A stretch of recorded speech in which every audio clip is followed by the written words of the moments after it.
السلام علیکم ورحمۃ اللہ وبرکاتہ۔ اعوذ باللہ من الشیطان الرجیم، بسم اللہ الرحمن الرحیم۔ اللہم صلی علی محمد وعلی آل محمد کما صلیت علی ابراہیم وعلی آل ابراہیم انک حمید مجید۔ اللہم بارک علی محمد وعلی آل محمد کما بارکت علی ابراہیم وعلی آل ابراہیم انک حمید مجید۔ رب اشرح لی صدری ویسر لی امری واحلل عقدۃ من لسانی یفقہوا قولی۔ رب زدنی علما، ربی یسر ولا تعسر وتمم بالخیر وبک نستعین یا فتاح رب زدنی علما۔ اللہم الہمنا رشدنا واعذنا من شرور انفسنا۔ اللہم انی اسألک حبک وحب من یحبک والعمل الذی یبلغنی حبک، آمین۔ ابھی پچھلے سیشن میں ہم لوگوں نے سورہ علق کی تفسیر کی تھی۔ اس میں کچھ چیزیں تھیں جو کہ واقعات کے ضمن میں تھیں، تو وہ ہم نے چھوڑ دی تھیں،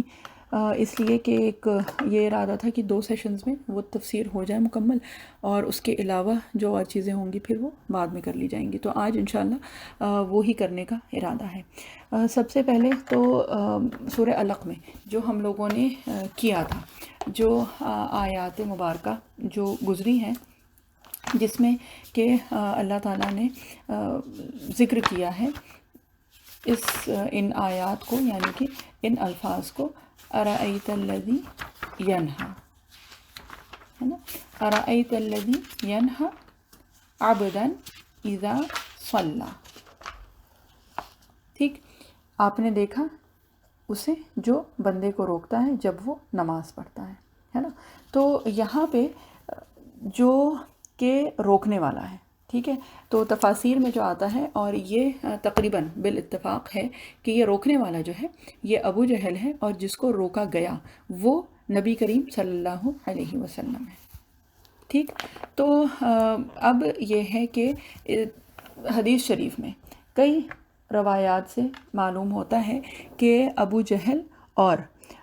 نبی کریم صلی اللہ علیہ وسلم کا ایک، جس کو کہتے ہیں نا کہ اپوزیشن والا معاملہ ہوا ہے، مطلب تضاد معاملات ہوئے ہیں، اور مکہ مکرمہ میں رہتے ہوئے، ٹھیک۔ اور یہ جو ہیں یہ الگ الگ واقعات آتے ہیں۔ ایک تو ہے حضرت عبداللہ بن مسعود رضی اللہ عنہ سے روایت ہے، اور یہ جو ہے یہ بخاری شریف میں یہ روایت موجود ہے، ٹھیک ہے۔ اور وہ کیا ہے، وہ کچھ اس طرح سے ہے کہ نبی کریم صلی اللہ علیہ وسلم کعبہ میں نماز پڑھ رہے تھے، ٹھیک ہے، اور اس وقت جب نبی کریم صلی اللہ علیہ وسلم وہاں پہ بیت اللہ شریف کے قریب نماز پڑھ رہے تھے، تو ابو جہل اپنے جو حواریین تھے، یعنی اپنے جو دوست، جو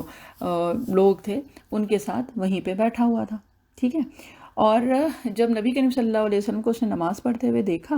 تو اس نے اپنے جو دوست احباب جو تھے وہاں پہ اس کے ساتھ، تو ان میں سے اس نے کہا کہ آج صبح جو بھی ہے ایک اونٹ ذبح ہوا تھا، تو کوئی ہے جو اس اونٹ کی جو اوجڑی ہوتی ہے وہ لے کے آ جائے، ٹھیک ہے۔ تو اونٹ کی اوجڑی جو ہوگی تو ظاہر سی بات ہے اس کا وزن بھی ہوگا، اور اس میں ساری غلاظت اور وہ ساری چیزیں ہوتی ہیں، ہے نا۔ تو یہ کہ اس نے یہ ایک سمجھ لیجیے کہ چیلنج کی طرح وہ کیا کہ کوئی ہے جو یہ کام کرے، تو یہ کہ اونٹ کی اوجڑی لے کے آئے اور وہ نبی کریم صلی اللہ علیہ وسلم کی گردن پہ ڈال دیں۔ تو وہاں پہ اس کے جو دوست احباب بیٹھے تھے، تو ان میں ایک جو تھا وہ تھا عقبہ بن ابی معید، ٹھیک ہے۔ تو اس کا نام آتا ہے کہ وہ بیٹھا ہوا تھا، تو اس نے کیا کیا کہ وہ کھڑا ہوا اور اس نے کہا کہ میں یہ کام کروں گا، ہے نا۔ مطلب جیسے ہوتا ہے کہ بھئی ایک دوسرے کو لوگ چڑھاتے ہیں اور اکساتے ہیں، اور پھر اس میں کوئی جوش میں آ جاتا ہے، تو بہرحال وہ کھڑا ہوا اور اس نے کہا کہ میں یہ کام کروں گا۔ تو وہ فوراً گیا اور وہ جو بھی اونٹ کی اوجڑی وہاں پہ تھی وہ اٹھا کے لے آیا، اور اب وہ انتظار میں تھا کہ نبی کریم صلی اللہ علیہ وسلم سجدے میں جائیں تو وہ ان کے اوپر وہ ڈال دے۔ تو بہرحال نبی کریم صلی اللہ علیہ وسلم پھر جب سجدے میں گئے تو اس نے نبی کریم صلی اللہ علیہ وسلم کے اوپر وہ اجڑی ڈال دی، ٹھیک ہے، یعنی نبی کریم صلی اللہ علیہ وسلم کی گردن اور شانہ مبارک پہ وہ ڈال دی۔ اب یہ کہ اس کا جو وزن تھا، اس کی غلاظت، بہرحال یہ کہ اس کا اثر کچھ یہ ہوا کہ نبی کریم صلی اللہ علیہ وسلم سجدے سے اٹھ نہیں پائے، ٹھیک۔ حضرت عبداللہ بن مسعود رضی اللہ عنہ فرماتے ہیں کہ وہ اس وقت وہاں موجود تھے، لیکن وہ ہمت نہ کر سکے کہ وہ آگے جائیں، کہ وہ اگر جاتے تو ان کی یہ لوگ تکہ بوٹی کر دیتے، مطلب یہ کہ ان کو مارتے۔ تو بہرحال کسی طرح سے یہ جو خبر تھی یہ پھیلی اور یہ نبی کریم صلی اللہ علیہ وسلم کے گھر تک پہنچی، تو وہاں پہ حضرت فاطمہ رضی اللہ عنہا موجود تھیں۔ جب انہوں نے سنی یہ بات تو وہ دوڑی آئیں اور انہوں نے نبی کریم صلی اللہ علیہ وسلم کے گردن اور شانہ مبارک سے جس طرح سے بھی کر کے وہ اجڑی نبی کریم صلی اللہ علیہ وسلم کے اوپر سے ہٹائی، اور آپ صلی اللہ علیہ وسلم پھر اٹھ پائے۔ اس وقت فاطمہ رضی اللہ عنہا کی عمر جو ہے وہ تقریباً 6 یا 7 برس کی تھی، ٹھیک ہے، 6 یا 7 سال کی وہ چھوٹی بچی تھی جب یہ واقعہ پیش آیا تھا، اور وہ آئی تھیں اپنے گھر سے دوڑی ہوئی، اور نبی کریم صلی اللہ علیہ وسلم کے اوپر سے یہ اونٹ کی جو اجڑی ڈالی گئی تھی وہ ہٹائی تھی۔ تو بہرحال نبی کریم صلی اللہ علیہ وسلم جب اٹھے تو آپ صلی اللہ علیہ وسلم نے سمجھ لیجئے کہ کچھ دعا کی کہ اے اللہ قریش کو پکڑ لے، اللہم علیک بقریش، ٹھیک ہے، یہ کچھ مفہوم کے اعتبار سے ہم بتا رہے ہیں، ہے نا۔ تو حضرت عبداللہ بن مسعود رضی اللہ عنہ وہاں پہ کھڑے تھے، اور آپ صلی اللہ علیہ وسلم نے ایک ایک کا نام لے کے اور یہ بد دعا فرمائی تھی، اور یہ تقریباً 7 لوگ تھے۔ اور عبداللہ بن مسعود رضی اللہ عنہ فرماتے ہیں کہ انہوں نے دیکھا کہ بدر میں یہ 7 کے 7 لوگ جو ہیں وہ ختم ہو گئے تھے، جن کے لیے نبی کریم صلی اللہ علیہ وسلم نے اس وقت یہ الفاظ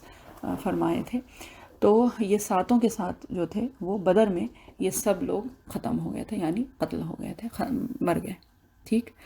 تو ایک تو یہ واقعہ پیش آیا تھا۔ اب اس کے علاوہ ایک اور واقعہ جو ہے وہ کچھ اس طرح سے تھا کہ وہ بھی وہیں بیت اللہ شریف کے ہی احاطہ جو ہے وہاں پہ ہی تھا، اور نبی کریم صلی اللہ علیہ وسلم اس وقت بھی نماز پڑھ رہے تھے، ٹھیک۔ اور اس وقت پھر ابو جہل نے کچھ اسی طرح کا جو بھی للکارا یا جو بھی کیا، واللہ عالم بالصواب، اور اس وقت پھر یہی بدبخت جو ہے عقبہ بن ابی معید یہ تھا، اس نے نبی کریم صلی اللہ علیہ وسلم کی جو چادر مبارک تھی وہ کھینچی، اور اتنی زور سے کھینچی کہ آپ صلی اللہ علیہ وسلم کی گردن جس کو کہتے ہیں نا کہ اس میں وہ لپٹ گئی چادر، اور بہت تیز کھینچی، ٹھیک ہے، اس طرح سے کہ جس کو کہتے ہیں نا کہ چوک ہو جانا، گلا گھٹنے لگنا۔ تو آپ صلی اللہ علیہ وسلم کی وہ کیفیت ہو گئی تھی کہ اس وقت کہا جاتا ہے کہ جو روایات سے پتہ چلتا ہے کہ آپ صلی اللہ علیہ وسلم کی جیسے آنکھ باہر آنے لگی تھی، اتنی جس کو کہتے ہیں نا تیز اس نے وہ چادر کھینچی تھی کہ آپ صلی اللہ علیہ وسلم کی گردن مبارک جو ہے وہ گھٹنے لگی تھی۔ اور بہرحال اور یہ کہ یہ ایک اور واقعہ پیش آیا تھا، اور بہرحال یہ بھی اسی وقت کا ہی واقعہ ہے جب کہ آپ صلی اللہ علیہ وسلم نماز پڑھ رہے تھے، ٹھیک۔ اس کے علاوہ ایک اور روایت ہے، مسلم شریف کی روایت ہے، اور یہ روایات الگ الگ حدیث شریف میں الگ الگ جس کو کہتے ہیں طرق سے آئی ہیں، یعنی کہ اس کے الگ الگ راوی صحابہ اکرام رضی اللہ عنہم میں سے کچھ نے یہ روایت کی ہے، اور یہ الگ الگ حدیث کی کتابوں میں آئی ہیں، اور یہ الگ الگ واقعات ہیں جو کہ ہم بتا رہے ہیں کہ یہ جو ہے نا ارأیت الذی ینہی عبدا اذا صلی، ٹھیک ہے۔ تو یہ مورلیس زیادہ تر جو روایات ہیں وہ کیا ہیں کہ بیت اللہ شریف کے قریب جب آپ صلی اللہ علیہ وسلم نماز پڑھ رہے تھے تو اس وقت یہ الگ الگ طریقے سے ابو جہل نے اس طرح کی حرکت کی تھی، ٹھیک ہے۔ پھر مسلم شریف کی ایک روایت ہے جو کہ حضرت ابو ہریرہ رضی اللہ عنہ سے مروی ہے، اور وہ کیا ہے کہ نبی کریم صلی اللہ علیہ وسلم ایک مرتبہ نماز پڑھ رہے تھے تو ابو جہل وہاں پہ موجود تھا، تو اس نے جب یہ دیکھا تو اس نے نبی کریم صلی اللہ علیہ وسلم کو دھمکی دی، ٹھیک ہے، اور اس نے کیا دھمکی دی کہ اگر میں تم کو دوبارہ سے نماز پڑھتے ہوئے دیکھوں گا یا یہ کرتے ہوئے دیکھوں گا تو کیا کروں گا کہ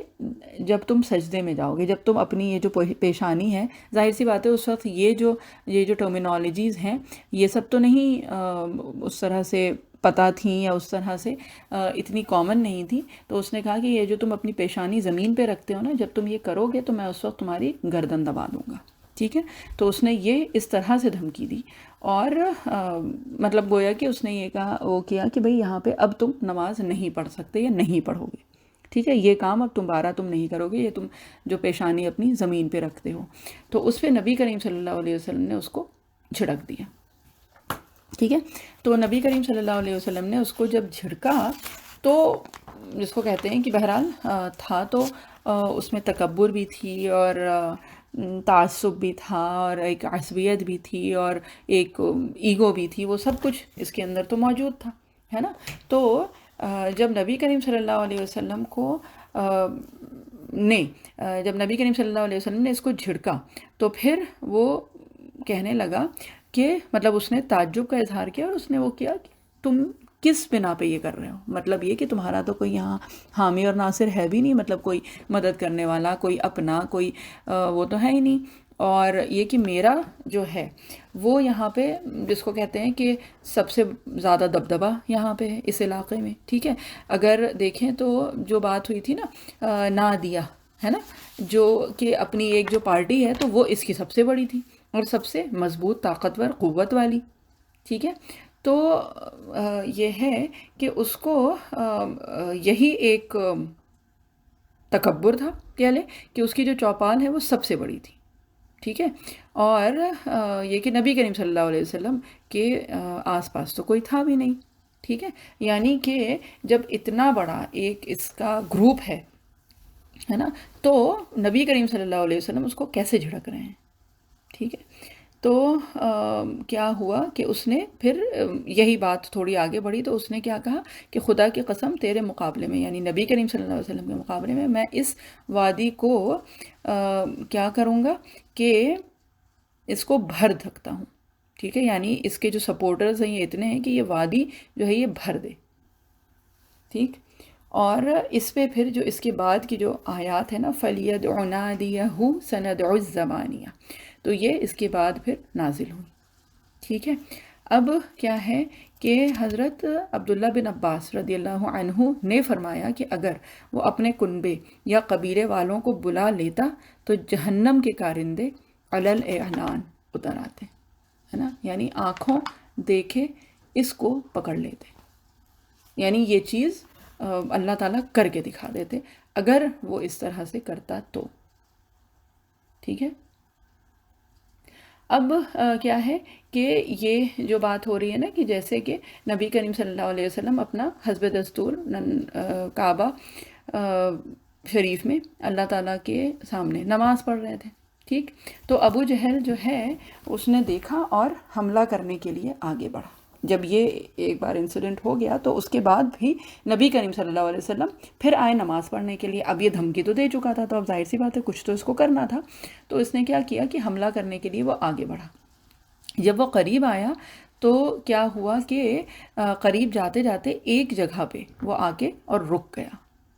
ٹھیک ہے, ایک جگہ آ کے وہ رکا اور ایسا لگا, مطلب جیسے دور سے جو لوگ دیکھ رہے تھے تو ان کو ایسا لگا کہ جیسے وہ کسی چیز کو ہاتھ سے اپنے ہٹا رہا ہے.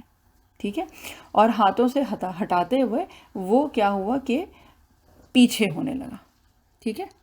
پیچھے ہونے لگا تو وہاں پہ آس پاس ظاہر سی بات ہے لوگ تو دیکھ رہے تھے, تو لوگوں نے جب یہ دیکھا تو پھر اس سے پوچھا, اور یہ وہ پیچھے ہٹا اور پھر وہ پلٹ آیا, واپس آیا. تو جب لوگوں نے اس سے پوچھا کہ کیا بات ہے, کیا ہو گیا, تم اس طرح سے کیوں کرنے لگے, ہے نا, کہ جس کو کہتے ہیں نا الٹے پیر کیوں بھاگے یا اس طرح سے تم نے کیوں کیا, تو اس نے کہا کہ میرے اور محمد صلی اللہ علیہ وسلم کے درمیان آگ کی ایک خندق حائل ہو گئی تھی. ٹھیک ہے, اور اس خندق میں کیا تھے کہ پروں کی حرکت محسوس ہو رہی تھی. ٹھیک ہے, تو یہ اگر اس جس کو کہتے ہیں واقعہ کو لیا جائے تو پھر یہ جو آیات ہیں یہ بالکل ویسے واضح ہو رہی ہیں سندع الزبانیہ, کہ ہم بھی اپنے کارندے بلا لیں گے. ٹھیک ہے, یعنی کہ ہم بھی اپنے جو فرشتے ہیں ان کو لے آئیں گے. تو اس کو اس طرح کی کچھ ایک حرکت محسوس ہوئی. اور پھر ایک اور روایت میں اس طرح سے ہے کہ ابو جہل نے یہ بھی کہا کہ ایک بڑا سا اژدہا جو ہے وہ میری طرف لپکا, ہے نا, اور اگر میں ٹھہر جاتا تو کیا ہوتا کہ وہ آگ وہ جو آگ تھی وہ مجھے جلا دیتی, یا میں اس آگ میں جل جاتا. ٹھیک ہے. تو یہ پھر اس کے بعد پھر اس نے یہ کہنا شروع کر دیا تھا کہ یہ شخص جو ہے یعنی نبی کریم صلی اللہ علیہ وسلم یہ بہت بڑا جادوگر ہے. تو یہ سن کر نبی کریم صلی اللہ علیہ وسلم نے فرمایا کہ خدا کی قسم اگر وہ آگے بڑھتا تو فرشتے اس کو اچک لیتے اور تم سب کے سامنے اس کے ٹکڑے ٹکڑے کر ڈالتے. ٹھیک ہے. تو یہ چند واقعات تھے جو کہ یہ کہ حدیث شریف سے پتہ چلتے ہیں، جو کہ الگ الگ جگہ پہ تفاسیر میں بھی ان کو لایا گیا ہے. ٹھیک. تو ایک تو یہ بات ہو گئی. اب اس کے علاوہ ایک اور جو چیز آتی ہے وہ ہے جو شروع کی جو آیات ہیں نا ان کے ضمن میں، اور وہ بھی کچھ بہت جس کو کہتے ہیں کہ لطیف نقطہ ہے، یعنی کہ کچھ پوائنٹس ہیں جو کہ بہت اچھے ہیں. اور ان صورتوں میں ایک جو چیز آئی ہے کہ آپ ان کو جتنا ہلکے انداز میں تفسیر کرنا چاہیں وہ بھی کر سکتے ہیں، کہ بالکل سطحی طور پہ کریں اور وہ بھی ٹھیک ہے، اور اس کی جو گہرائی ہے اس کی بھی کوئی حد اور انتہا نہیں ہے. ٹھیک. تو بات ہوئی تھی کہ شروع میں اللہ تعالیٰ نے کیا فرمایا، اقرا، ہے نا، اور اقرا 2 بار ہوا، اور اس کے بعد علم یعنی کہ پڑھنے اور پڑھانے کی بات ہوئی، یعنی پڑھانے کی بات بیسیکلی، ہے نا. اور اس کے بعد علامہ بالقلم یعنی کہ لکھائی کتابت کی بھی بات ہو گئی. ٹھیک. تو لکھنا، پڑھنا اور پڑھانا.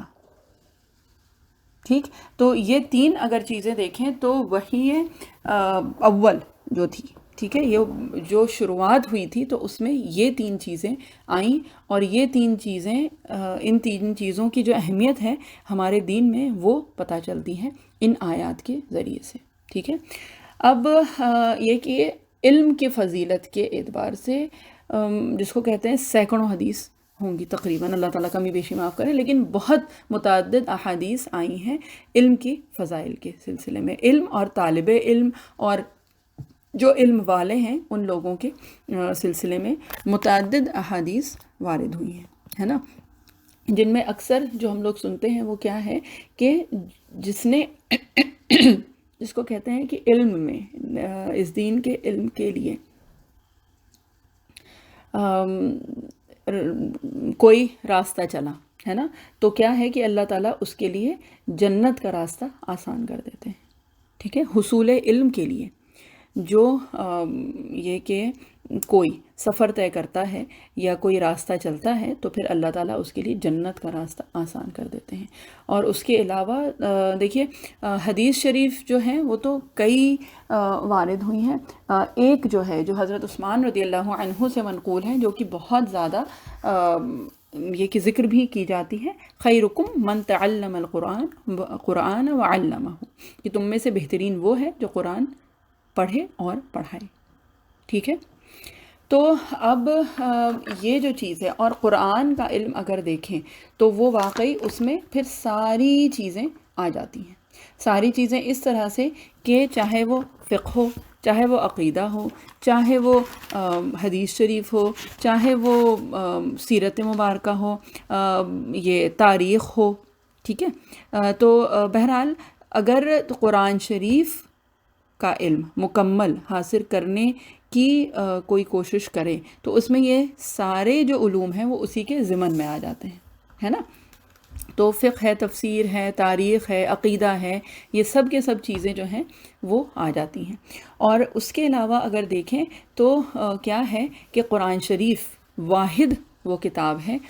جس پہ کہ جتنا کام ہوا ہے نا، جتنا کام ہوا ہے وہ اور کسی بھی ایک کتاب پہ نہیں ہوا. اور اگر قرآن شریف کے اس سے دیکھیں تو جس کو کہا جاتا ہے نا ام الکتاب، یعنی کہ جتنے بھی اور کتابیں مطلب لائبریریز بھری ہوئی ہیں ان کتابوں سے جو کہ لکھی گئی ہیں صرف قرآن شریف کو بیس بنا کے، ہے نا. اور یہ ہے کہ ان سب کے جو سورسز ہیں، اور عقیدے پہ آپ دیکھ لیں، آپ تفسیر پہ، آپ فقہ پہ، آپ مسئلے مسائل ہیں اور تاریخ ہے، جتنی بھی کتابیں ہیں وہ سب ان کا بیسس جو ہے وہ واحد یہ ایک کتاب ہے نا. اور یہ ہے کہ جتنا اس پہ کام ہوا ہے اتنا تو واقعی یہ تو خیر یہ کہ ایک چیلنجنگ چیز ہے کہ اتنا کام اور کسی کتاب پہ نہیں ہوا ہے نا. تو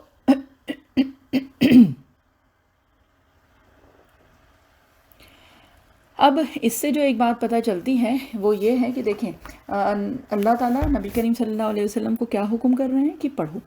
ٹھیک ہے، یہ قرآن شریف. اور اس کے بعد اگر دیکھیں یہ پہلی وحی جب نازل ہوئی تو اس کے بعد آپ صلی اللہ علیہ وسلم کی جو زندگی رہی، ٹھیک ہے، یعنی کہ سیرت مبارکہ سے جو پتہ چلتا ہے کہ آپ صلی اللہ علیہ وسلم کی حیات مبارکہ اس کے بعد 23 برس تک نبی کریم صلی اللہ علیہ وسلم نے اللہ تعالیٰ کے اس ایک حکم کو مانا. یعنی یہ جو پہلا حکم تھا نا پڑھو، وہ آپ صلی اللہ علیہ وسلم کو جب تک اللہ تعالیٰ نے اپنے پاس نہیں بلا لیا، وہ 23 سال جو ہے آپ صلی اللہ علیہ وسلم نے اس حکم کی تعمیر کی، یعنی کہ اس حکم کو مانا اور اپنی زندگی اسی میں ہی لگائی،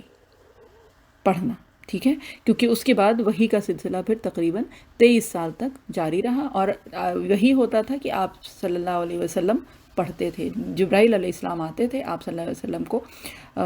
جس کو کہتے ہیں کہ تلقین کرتے تھے، اور آپ صلی اللہ علیہ وسلم پڑھتے تھے. یہ وہی پہلا حکم جو اللہ تعالیٰ نے دیا تھا، وہ اگلے 23 سال تک، جب تک کہ اللہ تعالیٰ نے اپنے پاس نبی کریم صلی اللہ علیہ وسلم کو نہیں بلایا لیا، تب تک یہ سلسلہ جاری رہا. ٹھیک ہے، اور یہ ہے کہ نبی کریم صلی اللہ علیہ وسلم کو جو حکم دیا تھا نا اللہ تعالیٰ نے کہ پڑھو اپنے رب کے نام سے، ہے نا. تو بات یہی ہے کہ وقتاً فوقتاً جو ہم لوگوں کو پتہ چلتا ہے سیرت مبارکہ سے کہ آپ صلی اللہ علیہ وسلم کہتے تھے یہ الفاظ، یعنی کہ کلام اللہ پڑھتے تھے، اور کیا کہتے تھے کہ یہ اللہ کے الفاظ ہیں، یعنی یہ کلام اللہ ہے، یہ نبی کریم صلی اللہ علیہ وسلم کا کلام نہیں ہے. ٹھیک ہے، اور اگر تم اس کو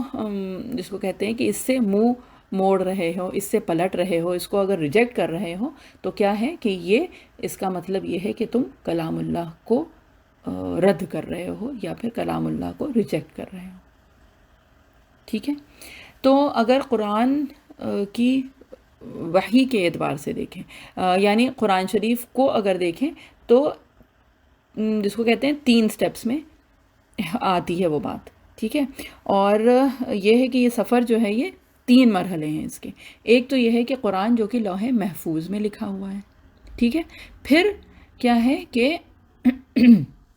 نبی کریم صلی اللہ علیہ وسلم کے پاس یہ آیا ایک جس کو کہتے ہیں کہ الفاظ کلام اللہ کی طرح، مطلب لکھی ہوئی تحریر نہیں آتی تھی، بلکہ وہ القاء کیا جاتا تھا نبی کریم صلی اللہ علیہ وسلم کے قلب مبارک پہ، قلب اطہر پہ. ٹھیک ہے، یعنی سپیچ تھی، یہ ورڈز تھے، یہ لکھی ہوئی تحریر نہیں تھی. اور اس کے بعد پھر فائنل جو سٹیج تھی وہ کیا تھا، وہ یہ تھی کہ یہ جو نبی کریم صلی اللہ علیہ وسلم کو وحی ہوئی تھی، یہ پھر کتابت اس کی گئی، یعنی کہ اس کو لکھا گیا. اور یہ جو ہے یہ بہت تفصیل سے جب ہم لوگوں نے یہ تفسیر کا سلسلہ شروع کیا تھا تو اس میں شروع کے جو سیشنز ہیں اور ان کی ریکارڈنگز ہیں، اس میں یہ بات بہت تفصیل سے آئی ہے. ٹھیک، اب کیا ہے کہ نبی کریم صلی اللہ علیہ وسلم کو جو پہلا حکم تھا وہ اقرا کا تھا، پڑھنے کا تھا نا. اور پڑھتے ہیں وہ چیز جو کہ لکھی ہوئی ہے عموماً، ہے نا. مطلب یہ کہ جب کسی سے کہا جائے کہ پڑھو تو پھر ہوتا ہے نا کہ کیا پڑھو، یعنی کہ کوئی لکھی ہوئی چیز ہے اس کو پڑھنے کا ہے. تو یہ ایک طرح سے ضمن میں، یعنی کہ ایک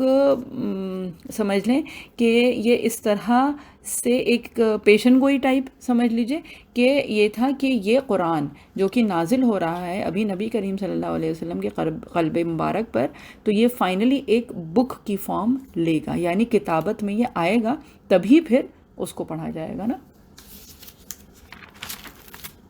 ہے نا. تو یہ ہے کہ یہ ساری جو چیزیں ہیں وہ کیا ہیں کہ یہ صرف اس اقرا کے ضمن میں یہ ساری تفسیر اور تفصیل جو ہے وہ آتی ہے. ٹھیک ہے، اب اس میں ایک اور جو چیز ہے وہ آتی ہے کہ جب ہم قرآن کی تلاوت کرتے ہیں نا، تو وہ کیا ہے، وہ جو ہے وہ سنت رسول صلی اللہ علیہ وسلم ہے. ٹھیک ہے، یعنی قرآن کو سیکھنا، قرآن کو پڑھنا، اس کی تلاوت کرنا، اس پہ وقت دینا، وقت لگانا، اس کو جس کو کہتے ہیں نا صرف پڑھنے کی جو محنت ہے اور مشقت ہے نا، وہ بھی جو کیا ہے، وہ بھی سنت رسول صلی اللہ علیہ وسلم، یعنی کہ یہ نبی کریم صلی اللہ علیہ وسلم نے بذات خود کیا تھا کہ جبرائیل علیہ السلام ان کو پڑھاتے تھے اور آپ صلی اللہ علیہ وسلم پڑھنے کی کوشش کرتے تھے، پڑھتے تھے، ہے نا۔ تو وہ جو ایک طریقہ ہے وہ نبی کریم صلی اللہ علیہ وسلم کا طریقہ ہے جو اب ہم کرتے ہیں۔ اور یہ کہنے کا مقصد صرف یہ ہے کہ کئی مرتبہ ہوتا ہے نا کہ تلاوت کی اہمیت ہوتی ہے الحمدللہ، اور ہم سب لوگ اللہ تعالیٰ کی توفیق سے وہ کرتے بھی ہیں، بس یہ کہ ذہن میں کبھی کبھی یہ چیز آ جائے کہ یہ وہ چیز ہے جو نبی کریم صلی اللہ علیہ وسلم نے خود بھی کی ہے نا، تو اس سے بہرحال کیفیت جو ہے وہ ایک مختلف ہو جاتی ہے۔ تو قرآن شریف کا جو سیکھنا ہے، اس کو پڑھنے کی میں محنت کرنا ہے، اس میں وقت لگانا ہے، اس کی قرأت کرنا ہے، یہ سب نبی کریم صلی اللہ علیہ وسلم کا طریقہ تھا، ہے نا۔ اور ایک اور اس سے بڑی جو چیز آتی ہے وہ کیا ہے، وہ یہ ہے کہ قرآن شریف کو پڑھانا جو ہے وہ نبی کریم صلی اللہ علیہ وسلم کا طریقہ ہے، وہ آپ صلی اللہ علیہ وسلم کی سنت مبارکہ ہے۔ اور قرآن شریف کا پڑھانا جو ہے یہ اللہ تعالیٰ کی خود ایک سنت رہی ہے، یعنی اللہ تعالیٰ کا ایک طریقہ رہا ہے کہ اللہ تعالیٰ نے یہ قرآن پڑھایا ہے نبی کریم صلی اللہ علیہ وسلم کو، ہے نا۔ تو اس سے پھر بہتر اور اس سے افضل اور کیا جس کو کہتے ہیں کہ مشغلہ ہو سکتا ہے، اس سے زیادہ اور افضل کوئی چیز ہو سکتی ہے جس میں کہ ہم لوگ اپنے آپ کو مشغول رکھیں، یعنی کہ یا تو قرآن سیکھیں یا پھر قرآن سکھائیں، قرآن پڑھیں یا پھر قرآن پڑھائیں، ہے نا۔ اور یہی بات اگر یہ کہ دیکھی جائے تو اللہ تعالیٰ نے یہ بات کئی جگہ فرمائی ہے، اور ایک تو جو ابھی جیسے جو بہت واضح چیز ہے وہ کیا ہے، سورہ رحمان، اور سورہ رحمان میں شروعات کیسے ہوئی ہے، اعوذ باللہ من الشیطان الرجیم، بسم اللہ الرحمن الرحیم، الرحمن علم القرآن خلق الانسان علمہ البیان، ٹھیک، کہ الرحمن جو ہے، اور پھر اللہ تعالیٰ نے کیا تعارف کرایا کہ وہ کون ہے الرحمن، علم القرآن، جس نے قرآن سکھایا، ہے نا۔ اور پھر بات وہی آ گئی، دیکھیں جو خلق الانسان اور خلق من علق، تو تخلیق جو ہے نا وہ اللہ تعالیٰ جب اپنی کوئی جس کو کہتے ہیں کہ اوصاف بیان کرتے ہیں تو اس میں یہ جو صفت خلاقی ہے نا وہ آتی ہے، اور بار بار آتی ہے، ذکر ہوتی ہے نا، اللہ تعالیٰ نے ذکر فرمائی ہے کہ یہ اللہ تعالیٰ کی قوت خلاقی جو ہے نا اس کا اندازہ جو ہے وہ دینے کے لیے، ٹھیک ہے، کہ اللہ تعالیٰ کی جو جس کو کہتے ہیں کہ اللہ تعالیٰ کی عظمت تخلیق جو ہے وہ کیا ہے، انسان ہے، ٹھیک ہے، اور اللہ تعالیٰ کی جو قدرت تخلیق ہے وہ کیا ہے کہ اللہ تعالیٰ نے اس انسان کو، اس پورے انسان کو ایک بوند سے پیدا کیا ہے نا۔ تو یہی بات ہے، اور پھر اللہ تعالیٰ نے کیا فرمایا ہے، علمہ البیان، یعنی کہ یہ جو بیان کرنے والی جو ایک صفت انسان کو اللہ تعالیٰ نے عطا فرمائی ہے نا، یہ اپنے آپ میں بہت بڑی نعمت ہے۔ اور اسی طرح سے جو کتابت جو ہے وہ بھی اللہ تعالیٰ کی بہت بڑی نعمت ہے، کتابت یعنی یہ جو لکھنے کی جو صلاحیت اللہ تعالیٰ نے عطا فرمائی ہے نا، یہ بھی بہت بڑی نعمت ہے جو کہ اللہ تعالیٰ نے عطا فرمائی ہے اس انسان کو، ٹھیک ہے۔ اور یہ کس میں آ گیا، یہ آ گیا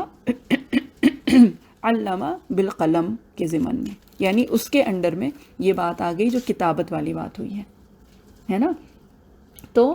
یہ ہے کہ قرآن شریف پڑھنا، پڑھانا، سیکھنا اور سکھانا یہ نبی کریم صلی اللہ علیہ وسلم کی اور ہمارے رب اللہ سبحانہ و تعالیٰ کی یہ سنت ہے، یہ طریقہ ہے، رہا ہے، اور یہ جس کو کہتے ہیں نا افضل ترین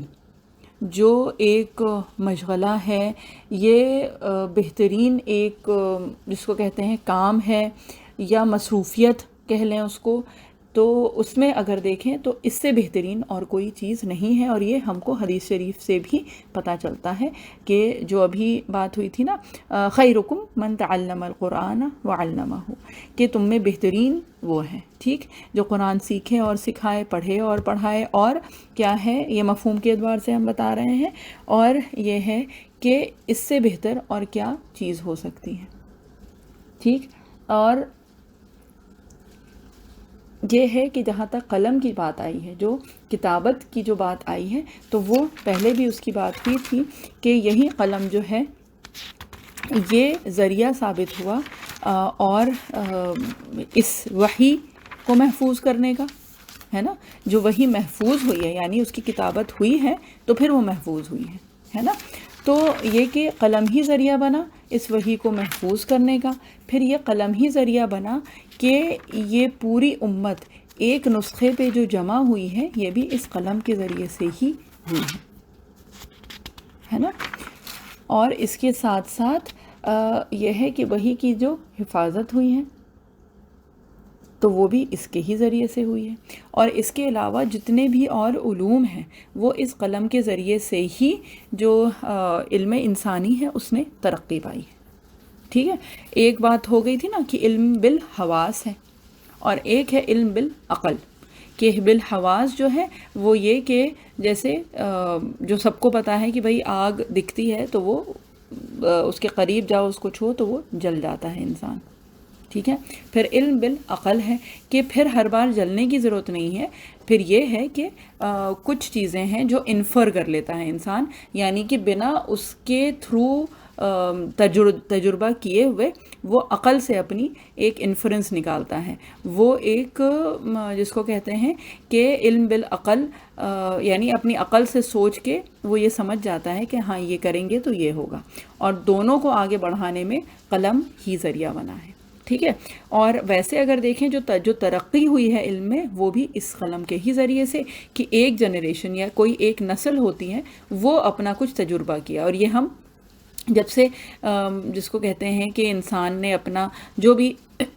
کچھ چیزیں کرنا شروع کی ہیں، کچھ ریسرچز، کچھ ایکسپیریمنٹس، اور یہ جو ہے یہ زمانہ قدیم سے جو چلا آ رہا ہے کہ ایک نسل نے اس کا کچھ تجربہ ہوا، اس نے وہ ریکارڈ کیا، ٹھیک ہے. وہ اپنی جو چیزیں اس نے ریکارڈ کی، پھر وہ جنریشن تو ختم ہو گئی. اب اس کے بعد کی جو جنریشن آئی تو کیا ہوا کہ وہ جو ریکارڈڈ جو چیزیں ہیں، جو لکھی ہوئی چیزیں ہیں، وہ دوسری جنریشن تک منتقل ہوئیں، یعنی وہ دوسری جنریشن تک پہنچی. تو اب کیا کیا، اب اس جو سیکنڈ جنریشن ہے اس کو وہ کام کرنے کی ضرورت نہیں ہے جو آلریڈی ہو چکا ہے، جو کہ ریکارڈڈ ہے، جو کہ لکھا ہوا ہے ان کے پاس موجود، ٹھیک ہے. تو پھر اب نیکسٹ جنریشن جو آئی تو اس کو یہ سب کچھ دوبارہ کرنے کی ضرورت نہیں ہے. اس نے پھر یہ جو آلریڈی ریکارڈڈ جو چیزیں ہیں اس کے اوپر کام کرنا شروع کیا، ہے نا. پھر جو بھی اس کے تجربات تھے، جو بھی اس کے مشاہدات تھے، یہ اس نے ریکارڈ کیا. اور پھر اس کے بعد اب جو تھرڈ جنریشن آ رہی ہے اس تک یہ منتقل ہوا. اور اس طرح سے دھیرے دھیرے کر کے جو علم انسانی ہے اس نے بھی جو ترقی پائی ہے وہ اسی قلم کے ذریعے سے پائی ہے. کہ یہ لکھ کے یہ جو کتابت ہے یہ خود بذات خود ایک بہت بڑی نعمت ہے. اور یہ جو ہے یہ تمام جو چیزیں ہیں یہ اس سورہ علق کی تفسیر میں آئی ہیں، ٹھیک ہے. اور اس کے علاوہ اور بہت ساری اور چیزیں ہیں جو کہ صرف ان 5 آیات کے ضمن میں آئی ہیں، اور اس کی کوئی حد اور انتہا نہیں ہے. اور جس کو کہتے ہیں نا کہ ہم یہ بار بار اس لیے ذکر کرتے ہیں کہ کئی بار مرتبہ یہ ہوتا ہے نا کہ آیات کا ترجمہ کر لیا اور ایک مختصر سی تفسیر کر لی تو پھر ایک ذہن میں یہ بات آتی ہے نا کہ ہم نے تو قرآن پڑھ لیا، اس کا جو علم ہے نا وہ تو ہم نے حاصل کر لیا. تو بات یہ ہے کہ یہ اتنا گہرا ہے کہ اس کی حد جو ہے وہاں تک تو ہم میں سے کوئی نہیں پہنچ سکتا. ہاں یہ بات ہے کہ اس کی کوشش ہم کر سکتے ہیں، اور اسی کوشش پہ ہی اللہ تعالیٰ دینے والے ہیں، اسی کوشش پہ ہی اللہ تعالیٰ پھر نوازتے ہیں، ٹھیک ہے. یہ کتابت جو ہے اللہ تعالیٰ کی بڑی نعمت ہے. اور اس کیا ہے کہ ان کو جہالت کی تاریکی سے نور علم کی طرف اللہ تعالیٰ نے نکالا ہے، اور وہ جو ہے وہ علم کتابت ہی کے ذریعے سے ہوا ہے، ٹھیک ہے۔ اور پھر ہم لوگوں نے قلم کی اقسام اور اس کے علاوہ جو اور چیزیں ہیں وہ سب کی تھی، ہے نا۔ تو کتابت جو ہے وہ وحی میں کمال مناسبت جو ہے اس کا بھی ذکر ہوا ہے۔ پھر نبی کریم صلی اللہ علیہ وسلم امی تھے، ٹھیک ہے، اور امی کو تعلیم کتابت کیوں نہ دی گئی، تو یہ بات بھی ہم لوگ کر چکے ہیں، ٹھیک ہے۔ اور اس کے علاوہ جو یہ آیت ہے نا، علم الانسان ما لم یعلم، تو اس سے کیا پتہ چلتا ہے کہ قلم کے علاوہ تعلیم کے اور بھی بہت سے ذریعے ہیں جن ذریعوں سے اللہ تعالیٰ نے اس انسان کو سکھایا ہے، ٹھیک ہے۔ تو یہ ہے کہ یہ بھی اس کی بھی تھوڑی سی تو بات ہو چکی ہے کہ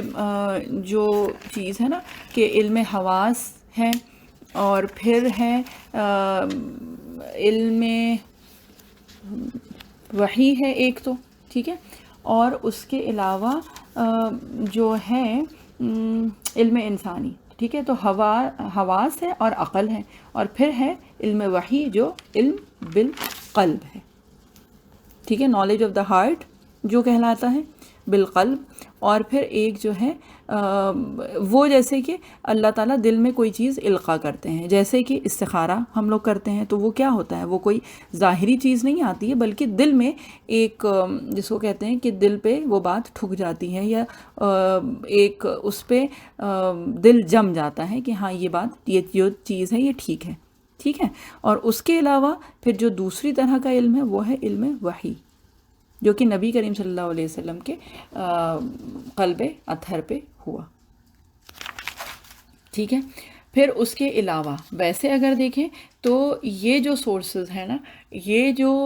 اللہ تعالیٰ نے جو علم اور تعلم کا جو ایک طریقہ نکالا ہے، تو اسی پہ ہی اگر دیکھیں تو جو علم جدید ہے، یعنی آج کل جو ہم لوگ یونیورسٹیز اور یہ ساری جو چیزیں کرتے ہیں، تو اس کا بھی جو سورس اور جو بیسس ہے وہ یہی تعلیم اور تعلم جو کہ اس دین میں سکھایا گیا ہے اس سے ہوا ہے، ٹھیک ہے۔ کہ اس پہلے لفظ کے بعد، اس پہلی وحی کے بعد جو ایک تعلیم اور تعلم کا جو ایک جس کو کہہ لیں کہ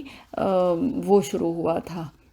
اس کو ایک ریولیوشن ہی کہا جائے گا، جو شروع ہوا تھا، کہ پھر یہ کہ